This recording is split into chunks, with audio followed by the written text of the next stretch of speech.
Why do many patients ignore early warning signs? People don't take these mouth ulcers very seriously. Are young non-smokers also getting head and neck cancer today? Yes, that happens because of a virus called human papillomavirus. Why are head and neck cancer cases rising in India? In rural areas, it is mostly because of chewable form of tobacco, and in urban areas, if you see, it is mostly because of smoking. What is the one symptom people should never ignore? I would say any ulcer in the mouth that is not resolving.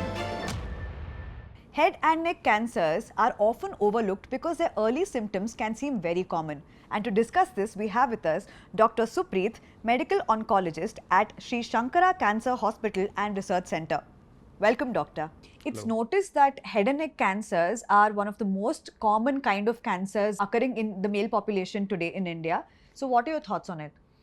So as we all know, tobacco consumption is one of the most important social habits that we face in our country, especially among men, but in some parts of our country among women also. So tobacco consumption is the commonest reason for head and neck cancers, and the most disturbing aspect of head and neck cancers is the way it affects the patient's overall appearance, which is cosmesis, and also how it affects the patient's day-to-day functioning. You have to eat through your mouth, you have to swallow the food, you have to breathe. The ability to perform all these day-to-day routine activities which are most essential for somebody's survival get hampered because of head and neck cancers. And that is why I see this as one of the most important menaces which is inflicted upon by the man upon himself to be addressed with utmost priority. So what do you think are the early signs or symptoms you can notice when you... So it depends on the area. See, head and neck cancer is a broad term. There are various subsides to the head and neck cancer. It starts with something called nasopharynx, which is there at the junction between your nasal cavity and your brain. So that is where the nasopharynx is situated, and a cancer that arises there is called nasopharyngeal cancers. Then you have something called sinonasal cancers, which happen in the paranasal sinuses. So especially the areas in the cheek bone, these are usually air-filled cavities. So within those cavities, cancers can arise. Then you have nasal cavity, which is your channels in the nose, and then you have oral cavity. So your oral cavity again is a very broad area where you can have cancer happening right from the lip, which is the most anterior part or the most front part of your mouth. And then you have the jaws, which is called alveolus in medical terms. Okay. Then you have tongue. Then you have buccal mucosa, which is the inner lining of the cheek. So this is the cheek externally, and its internal counterpart is called mucosa, buccal mucosa, which is the commonest area of oral cancer in India because of our habit of tobacco chewing, especially the gutka, which is placed between the jaw and the cheek, which results in this particular type of cancer.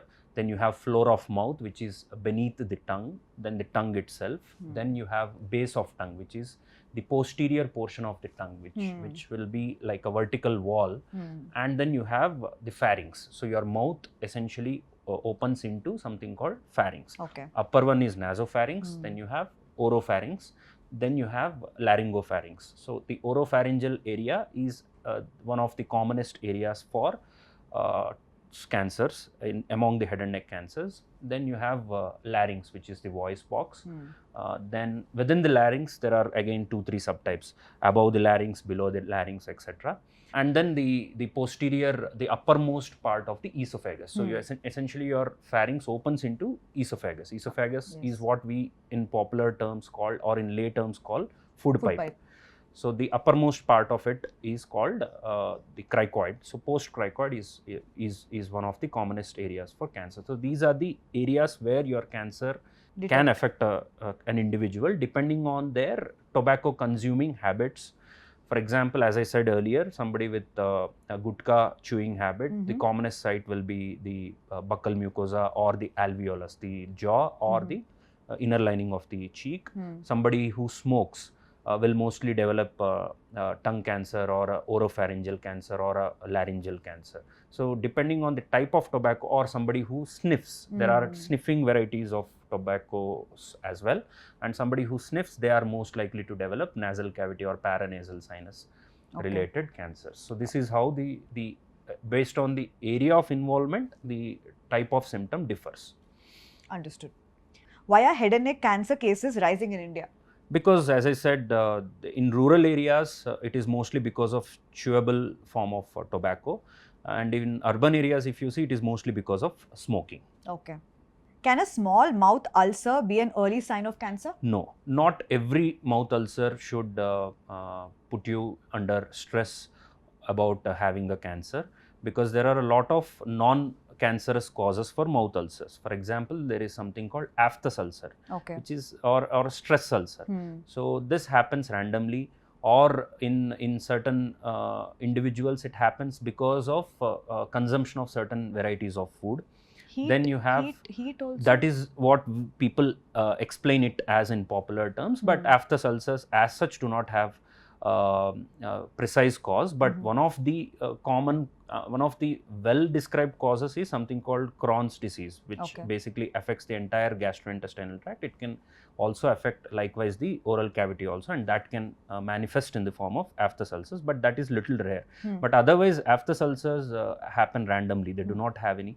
Some individuals are prone to have these aphthous ulcers through their lifetime. They keep developing it, and it keeps resolving on its own without doing anything.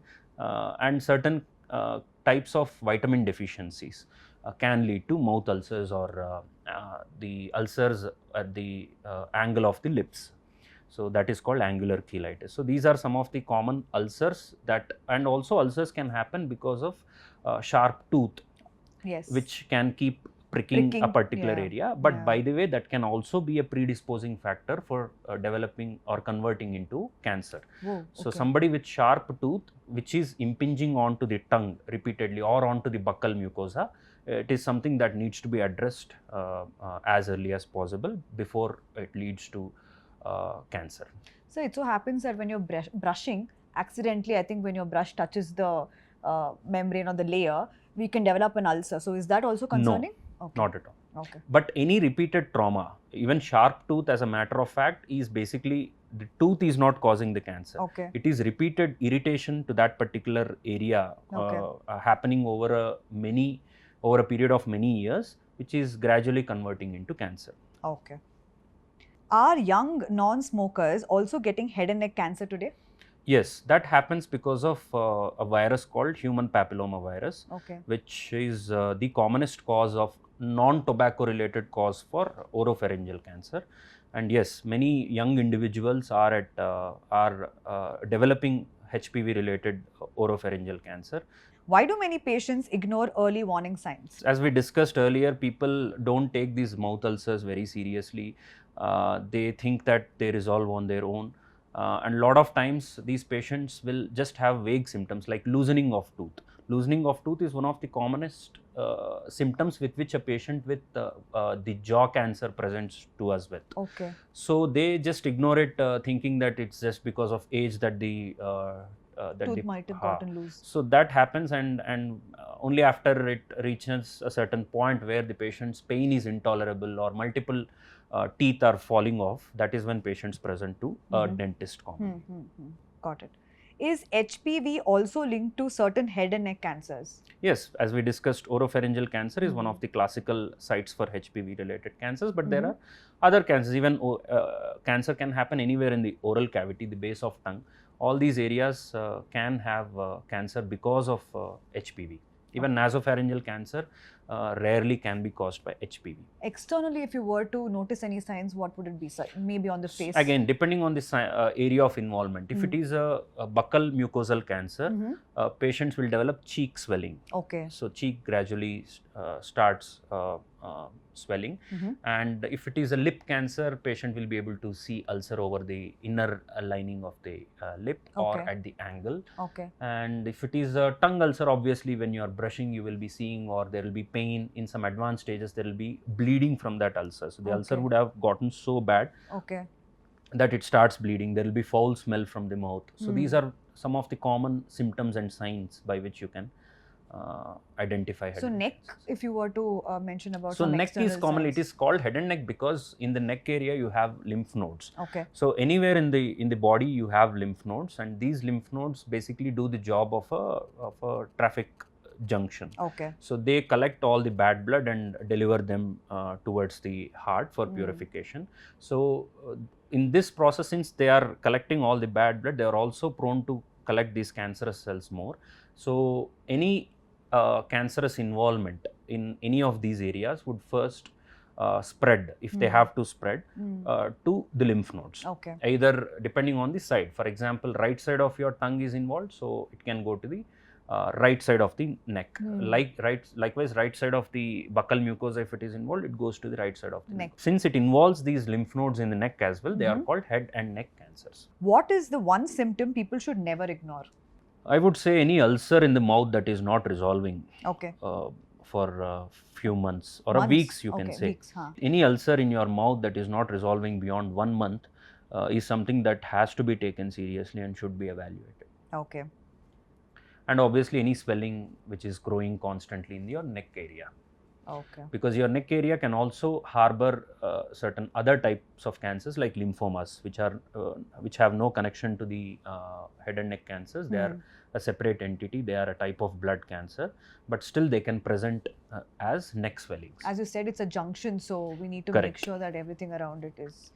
Can immunotherapy improve survival in advanced head and neck cancer? Yes, it has shown in multiple studies that immunotherapy, either as standalone agent or when used in combination with chemotherapy, has given survival benefits. There are certain set of patients where when they become chemo resistant, you have given treatment for the patient to cure. Okay. And the patient is coming back with a recurrence within maybe 3 months or 6 months time. Now this patient is essentially considered as patient with chemo resistant or chemo refractory disease. Okay. So in those patients as well, immunotherapy among some of those patients has yielded very long term and sustained responses. Okay. And these patients went on to survive for longer periods of time. Okay. That doesn't go on to say that every patient who receives immunotherapy will survive forever, but definitely immunotherapy has changed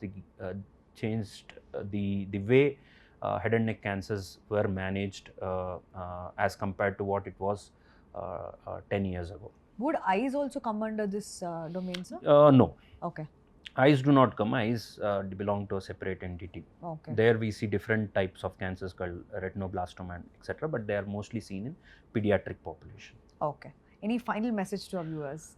If there is one final message that I can say is if anybody is consuming tobacco in any form, be it smoking form or be it in a chewable or in a sniffing form, it has to be stopped because it is the reason for all evils. It can cause cancer from head to toe anywhere in the body.